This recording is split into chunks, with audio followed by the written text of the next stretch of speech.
आप सभी का स्वागत है मेरे चैनल में। अगर वीडियो अच्छा लगे तो वीडियो को लाइक कर दे, चैनल को सब्सक्राइब कर ले और अपने दोस्तों के साथ शेयर करें। कौन सा बुक से लिया गया है इसका डिटेल डिस्क्रिप्शन में है। चले वीडियो स्टार्ट करते हैं। आधुनिक भारत में पुलिस व्यवस्था का सूत्रपात।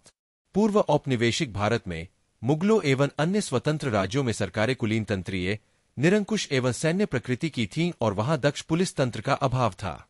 यहां तक कि बंगाल, बिहार तथा उड़ीसा में 1765 से 1772 के द्वैध शासन के दौरान कानून व्यवस्था एवं शांति बनाए रखने और साथ ही साथ अपराध एवं अपराधियों से निपटने के लिए जमींदारों से उम्मीद को जाती थी कि वे कर्मियों की व्यवस्था एवं प्रबंध करें, जिसमें थानेदार शामिल थे। लेकिन प्रायः जमींदार अपने कर्तव्यों की उपेक्षा करते थे और कुख्यात डाकुओं के गिरोहों के साथ गठजोड़ करके लूट में अपना हिस्सा लेते थे। इसलिए वर्ष 1770 में फौजदार एवं आमील जैसे पदा को समाप्त कर दिया गया।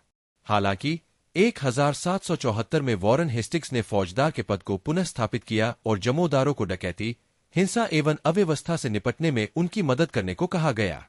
1775 में बड़े जिलों के मुख्य कस्बों में फौजदार थाने स्थापित किए गए और उनकी सहायता के लिए कई छोटे पुलिस स्टेशन भी गठित किए गए। ब्रिटिश शासनाधीन पुलिस व्यवस्था में क्रमिक विकास का वर्णन निम्न प्रकार किया गया है। 1791 सर्वप्रथम लॉर्ड कॉर्नवालिस ने कानून एवं व्यवस्था की स्थापना के लिए पुलिस बल को भली भांति संगठित किया। उसने पुरानी पुलिस व्यवस्था का आधुनिकीकरण किया। जिलों को 400 वर्ग मील के क्षेत्रों में विभाजित कर दिया गया। प्रत्येक थाने क्षेत्र को एक दरोगा के अधीन रखा गया तथा दरोगा को सहायता के लिए पुलिस कर्मचारी नियुक्त किए गए। प्रत्येक जिले को पुलिस अधीक्षक, सुपरिंटेंडेंट ऑफ पुलिस, के अधीन रखा गया। पुलिस अधीक्षक जिले का सबसे बड़ा पुलिस अधिकारी था। ग्रामीण क्षेत्रों में जमींदारों के पुलिस संबंधी अधिकार समाप्त कर दिए गए।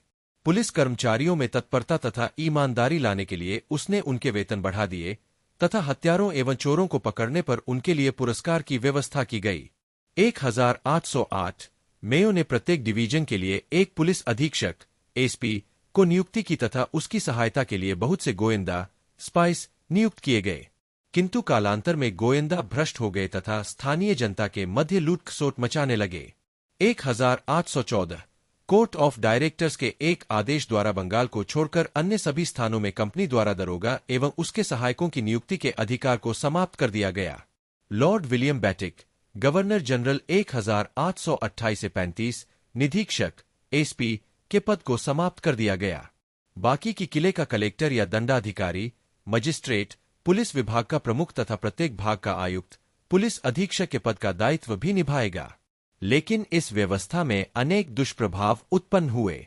पुलिस बात का संगठन दुर्बल हो गया तथा जिला दंडाधिकारी कार्य के बोझ से दब गए। सर्वप्रथम प्रेसिडेंसी नगरी में जिला दंडाधिकारियों एवं कलेक्टरों के कार्यों का पृथक किया गया। 1860 में पुलिस आयोग की सिफारिशों से भारतीय पुलिस अधिनियम 1861 बना। इस आयोग ने निम्न सिफारिशें की। नागरिक पुलिस वाहिनी को व्यवस्था यह गांवों को वर्तमान चौकसी व्यवस्था को संचालित करेगी। गांवों में चौकीदार पर कार्य करता था तथा इसका अन्य पुलिस वाहिनियों से प्रत्यक्ष संबंध होगा। प्रांतों में पुलिस महानिदेशक, इंस्पेक्टर जनरल पूरे प्रांत के पुलिस विभाग का प्रमुख होगा। उप महानिदेशक, डेप्यूटी इंस्पेक्टर जनरल रेंज के एवं पुलिस अधीक्षक जिले के पुलिस प्रमुख होंगे। पुलिस विभाग को सुसंगठित रूप प्रदान करने के फलस्वरूप विभिन्न आपराधिक गतिविधियों यथा डकैती, चोरी, हत्या, ठगी इत्यादि में धीरे धीरे कमी आने लगी। लेकिन विभिन्न अपराधों की जांच पड़ताल करने के दौरान साधारण जनता से पुलिस का व्यवहार अशोभनीय होता था। सरकार ने राष्ट्रीय आंदोलन के दमन में भी पुलिस का भरपूर दुरुपयोग किया।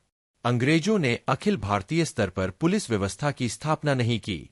1861 के पुलिस अधिनियम में केवल प्रांतीय स्तर पर ही पुलिस विभाग के गठन से संबंधित दिशा निर्देश थे। 1902-03 में जब कर्जन गवर्नर जनरल थे तो सर एंड्रयू फ्रेजर की अध्यक्षता में गठित पुलिस आयोग ने कुछ दूरगामी पुलिस सुधारों की अनुशंसा की।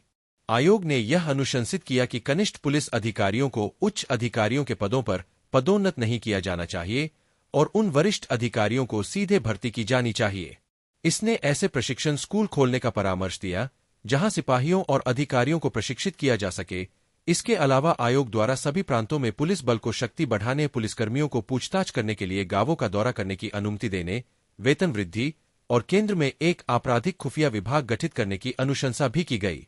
अनुशंसाओं के बाद आपराधिक खुफिया विभाग DCI को भारत सरकार के साथ जोड़ा गया और यह सबसे महत्वपूर्ण घरेलू एवं विदेशी खुफिया एजेंसी बन गया। ब्रिटिश भारत के सभी प्रांतों में आपराधिक जांच विभाग CID स्थापित किए गए।